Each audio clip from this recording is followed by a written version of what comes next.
আসসালামু আলাইকুম। আজকে আমি খুবই মজাদার একটা বিকালে চায়ের সাথে খাওয়ার জন্য একটা স্পাইসি রেসিপি নিয়ে এসেছি।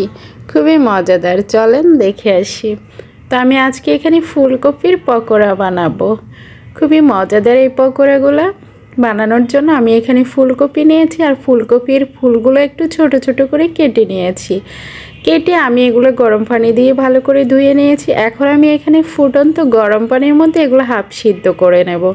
তার জন্য আমি এখানে একটা পাতিলে পানি দিয়ে দিয়েছি, আর এখানে দিয়ে দিয়েছি 1 চামচ লবণ।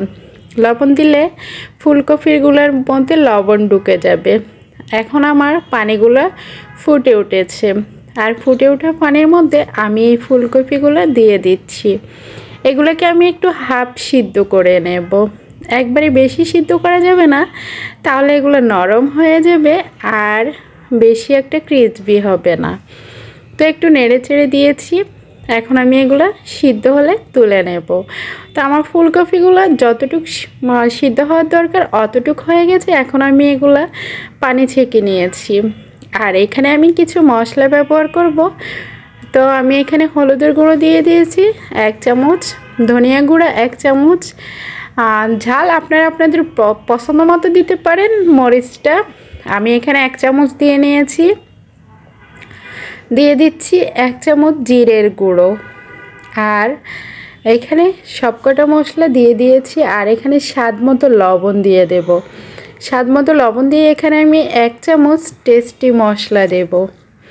আমি এখানে টেস্টি মশলা দিয়ে দিয়েছি 1 চামচ। আপনাদের কাছে টেস্টি মশলাটা না থাকলে আপনারা এখানে চাট মশলাটা দিতে পারেন।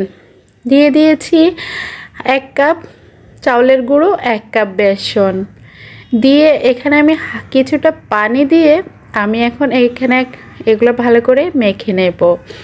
আর আমি এখানে দিয়ে দিয়েছি হাফ চামচের থেকে একটু বেশি রসুন বাটা। রসুন বাটাটা দিলে হবে কি, খুব সুন্দর একটা গ্রান আসবে।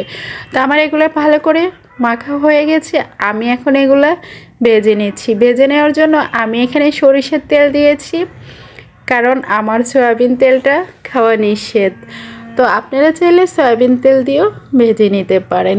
একটু ধৈর্য সহকারে ভালো করে সময় নিয়ে ভাজতে হবে, তাহলে ভিতর বাইরে দোনোটা খুব ভালো করে কুক হবে। তো এই তো আমার ভাজা হয়ে গেছে সব কটা। তো এতক্ষণ ধরে আমার ভিডিওটা দেখার জন্য সবাইকে অনেক ধন্যবাদ। সবাই ভালো থাকবেন।